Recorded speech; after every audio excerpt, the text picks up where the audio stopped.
Hormone oestrogen موجود ہے۔ اس وجہ سے سونف خواتین کے جملہ مسائل کا حل بھی ہے۔ اس کے علاوہ سونف نظام ہاضمہ کو بہتر بناتی ہے، گردے اور مثانے کے ورم کو درست بھی کرتی ہے۔ غصے کی حالت میں کبھی برے الفاظ استعمال نہیں کرنے چاہیے۔ تھوڑی دیر میں آپ کا غصہ تو ٹھیک ہو جائے گا، لیکن کسی کو آپ کے لفظوں سے لگے زخم شاید تمام عمر نہ ٹھیک ہوں۔ زندگی میں اگر آپ کو کوئی روکنے ٹوکنے والا ہے تو اس کے احسان مند رہیں، کیونکہ جس باغ کا مالی نہیں ہوتا وہ بڑی جلدی اجڑ جاتا ہے۔ زندگی کبھی کبھی اکیلے بیٹھ کے سوچتی ہوں کہ زندگی ایسی تو کبھی نہیں تھی جیسی اب ہو گئی۔ لوگ کہتے ہیں ہوتا وہی ہے جو نصیب میں لکھا ہوتا ہے۔ اللہ پاک قرآن پاک میں فرماتا ہے تم مجھے پکار کر تو دیکھو، میں تقدیر بدلنے پر قادر ہوں۔ بے شک زندگی میں دو لوگوں پر کبھی تبصرہ نہ کرو، ایک وہ جسے دل نے چن کر عبادت بنایا ہو، اور دوسرا وہ جسے دل نے چھوڑ کر صبر آزمایا ہو، کیونکہ پہلا تمہارا احترام ہے اور دوسرا تمہارا امتحان۔ ایک زمانہ تھا جب لوگ باتوں باتوں میں حوصلہ بڑھایا کرتے تھے، آج کل لوگ باتوں باتوں میں بلڈ پریشر بڑھا دیتے ہیں۔ کوئی راستہ نہیں دعا کے سوا، کوئی سنتا نہیں خدا کے سوا۔ اس بات کو اپنے دل میں بیٹھا لو، مشکل میں کوئی ساتھ دیتا نہیں خدا کے سوا۔ تمہیں اس فانی دنیا میں ہر اس چیز سے بچھڑنا ہے جس سے تم محبت کرتے ہو سوائے اللہ کے۔ باپ اولاد کے لیے وہاں تک ہاتھ پھیلا دیتا ہے جہاں وہ پاؤں رکھنا بھی پسند نہیں کرتا۔ قدر اور وقت بھی کمال کے ہوتے ہیں، جس کی قدر کرو وہ وقت نہیں دیتا، جس کو وقت دو وہ قدر نہیں کرتا۔ زندگی کی ٹھوکریں بڑی نرالی ہوتی ہیں، جب بھی لگتی ہیں یا کسی کی اصلیت دکھا دیتی ہیں یا کچھ نہ کچھ سکھا دیتی ہیں۔ صرف ایک اللہ ہے مدد کرنے والا، اولاد دینے والا، شفا دینے والا، رزق دینے والا، زندگی اور موت دینے والا، مشکل کشا حاجت روا، صرف ایک اللہ ہے۔ خود سے خدا تک سورہ یوسف مثال ہے، وہ آزماتا اسی چیز سے ہے جو تمہیں بہت پیاری ہوتی ہے، تاکہ اس چیز کے ملنے کی تڑپ تمہیں اپنے خدا سے ملا دے۔ اس رنگ برنگی دنیا میں خود کو اللہ کے رنگ میں ڈھال لینا ہی اصل کامیابی ہے۔ اپنی خوشی کے مالک خود بنو، یہاں دل دکھانے والے ہزاروں ہیں۔ میری چپ میری ہار نہیں ہے، میرا صبر میری وہ طاقت ہے جو میرے اللہ کو بہت پسند ہے۔ قدرت کا ایک بہت انوکھا اصول ہے، جب آپ کسی کی جڑیں کاٹتے ہیں تو آپ کے اپنے درخت پر بھی پھل لگنا بند ہو جاتا ہے۔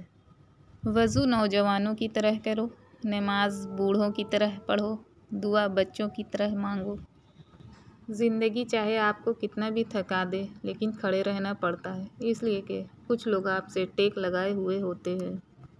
حضرت محمد صلی اللہ علیہ وآلہ وسلم نے فرمایا، جس نے وضو کرنے سے پہلے پہلا کلمہ پڑھ لیا، اللہ تعالیٰ وضو کے ہر قطرے پر ایک فرشتہ کھڑا کر دے گا جو قیامت تک کلمہ پڑھتا رہے گا، جس کا ثواب کلمہ پڑھنے والے کو اور سب کو بتانے والے کو قیامت تک ملتا رہے گا۔ چپ سے بڑی کوئی بد دعا نہیں۔ انسان جب بولتا ہے تو قدرت خاموش رہتی ہے، اور جب بندہ خاموش ہو جاتا ہے تو قدرت انتقام لیتی ہے، اور بے شک اس کا انتقام بہت برا ہوتا ہے۔ جسم کے عضو کب کمزور ہو جاتے، آنکھیں اندھیرے میں موبائل دیکھنے سے، پیٹ بہت دیر تک بھوکا رہنے سے، گردے پیاس لگنے پر پانی نہ پینے سے، دماغ تناؤ اور بہت زیادہ خطرناک سوچنے سے، کان ہیڈ فون لگا کر تیز تیز سننے سے، جگر زیادہ فاسٹ فوڈ کھانے سے، شراب پینے سے، پھیپھڑے سگریٹ نوشی کرنا، ایکسرسائز نہ کرنا، دل بہت زیادہ نمک کولیسٹرول والی چیزیں کھانا، آنتیں بہت ٹھنڈا تلی بھنی چیزیں، مسالے دار اور باسی کھانا کھانا۔ اللہ کی محبت تو دیکھو، حضرت یوسف علیہ السلام 32 سال بعد اپنے باپ سے ملے تو باپ بیٹا گلے لگ کر اتنا روئے کہ بے ہوش ہو گئے، پھر اٹھے اتنا روئے کہ بے ہوش ہو گئے۔ حضرت جبرائیل علیہ السلام نے اللہ سے پوچھا، یا اللہ اتنی محبت بھی کوئی کسی سے کرتا ہے؟ اللہ نے فرمایا، جبرائیل میں امت محمد کے ہر فرد سے اس سے 70 گنا زیادہ محبت کرتا ہوں۔ سبحان اللہ۔ گردے خراب ہونے کی وجہ، پیشاب کو دیر تک روکے رکھنا، پانی 8 گلاس سے کم پینا، نمک زیادہ کھانا، انفیکشن کا علاج پر وقت نہ کرنا، کولڈ ڈرنکس زیادہ استعمال کرنا، آرام نہ کرنا، پین کلر کا زیادہ استعمال کرنا، پروسیسڈ فوڈ پیکٹ والے کھانے کا زیادہ استعمال کرنا۔ جنہوں نے تمہیں راتوں کو جاگ کر پالا ہے، انہیں بڑھاپے میں تنہا مت چھوڑنا۔ مالی اگر دوسرے باغ کے پھول دیکھتا رہے گا تو اس کا اپنا باغ اجڑ جائے گا۔ کمال کے ہوتے ہیں وہ لوگ جو آپ کی آواز سے آپ کی خوشی اور دکھ کا اندازہ لگا لیتے ہیں۔ سکھ میں جو کام آئے وہ رشتے ہوتے ہیں اور جو دکھ میں کام آئیں وہ فرشتے ہوتے ہیں۔ خدا کا عرش بھی تھر تھرانے لگتا ہے جب کوئی ماں کو ستانے لگتا ہے۔ اگر اللہ انتظار کروا رہا ہے تو یقین رکھو وہی ملے گا جس کی تم دعائیں مانگ رہے ہو۔ بس لہسن لے کر اس آیت کو پڑھ لو۔ بسم اللہ الرحمن الرحیم۔ یا ربنا 11 مرتبہ، 121 مرتبہ یا غنی، 11 مرتبہ سورہ کوثر۔ مٹھی میں لہسن لے کر اس پر دم کرنا ہے۔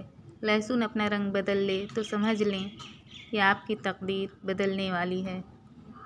حضرت علی رضی اللہ تعالیٰ عنہ نے فرمایا، اپنے تمام دشمنوں کو معاف کر دو لیکن ان لوگوں کو کبھی معاف نہ کرو جو تمہارے رزق اور عزت کے دشمن ہوں۔ نماز کی شان۔ جب تم نماز کے لیے کھڑے ہوتے ہو، سر سے آسمان تک رحمت الہی گھٹا بن کر چھا جاتی ہے۔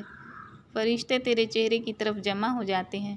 ایک فرشتہ پکارتا ہے، اے نمازی، اگر تو دیکھ لے کہ تیرے سامنے کون ہے اور تو کس سے بات کر رہا ہے تو اللہ کی قسم تو قیامت تک سلام نہ پھیرے۔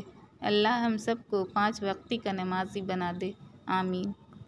موسیٰ علیہ السلام روزانہ اپنے رب سے ہم کلام ہوتے تھے۔ ایک دن حکم ہوا کہ موسیٰ جاؤ اور اپنے سے کمتر کو تلاش کر کے لاؤ۔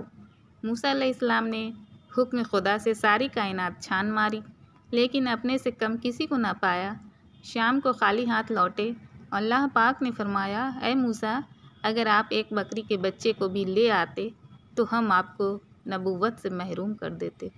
کسی کو اپنے سے حقیر نہ سمجھو کیونکہ اللہ تعالیٰ نے ہر کسی میں کوئی نہ کوئی خوبی ضرور رکھی ہے۔ مفید باتیں۔ ہفتے میں 2 روزے رکھنے سے جوڑوں کے درد کا مسئلہ نہیں ہوتا۔ مسواک کرنے سے کبھی منہ کے کینسر کی بیماری نہیں ہوتی۔ کھانے کے بعد پانی نہ پینے سے جوانی دیر تک قائم رہتی ہے۔ رات کو آنکھوں پر تیل لگا کر سونے سے صبح آنکھ جلدی کھل جاتی ہے۔ کھانا کھانے سے پہلے کوئی بھی ایک پھل کھانے سے زندگی بھر جسم میں کمزوری نہیں ہوتی۔ نکاح کا مطلب، نکاح ایک دوسرے کو زندگی کے ساتھ کے طور پر قبول کرنا ہوتا ہے، بدلنا ہرگز نہیں۔ اور قبول کرنے کا مطلب ایک دوسرے کی شخصیت کو اس کی خوبیوں اور خامیوں سمیت گلے لگانا ہے۔ تربیت کرنا، پرانی دیوار گرا کر نئی بنانے کی کوشش میں لگ جانا ہرگز نہیں۔ ایک تحقیق کے مطابق نمک کے بجائے شکر بلڈ پریشر کے مریضوں کے لیے نقصان دہ ہے۔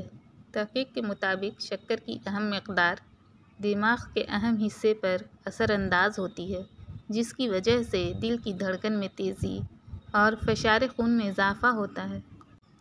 اللہ کا ذکر۔ مولانا رومی فرماتے ہیں، ایک صوفی اللہ کے ذکر میں شب بیداری کر رہا تھا۔ شیطان نے کہا، اے صوفی خاموش رہ، تیرے ذکر کا کیا فائدہ؟ اللہ کی طرف سے جواب نہیں آ رہا۔ صوفی دل برداشتہ ہو کر سو گیا۔ خواب میں حضرت خضر علیہ السلام سے ملاقات ہوئی۔ آپ نے فرمایا، اللہ کے ذکر سے کیوں غافل ہو گئے؟ صوفی کہنے لگا، اللہ کی طرف سے جواب نہیں آ رہا اس لیے ذکر چھوڑ دیا۔ خضر علیہ السلام نے فرمایا، اللہ کہتا ہے، اے بندے، تیرا اللہ کہنا ہی میرا جواب ہے۔ جب تک تیرا پہلی بار اللہ کہنا قبول نہیں ہوتا اس وقت تک میں دوسری بار کہنے کی توفیق نہیں دیتا۔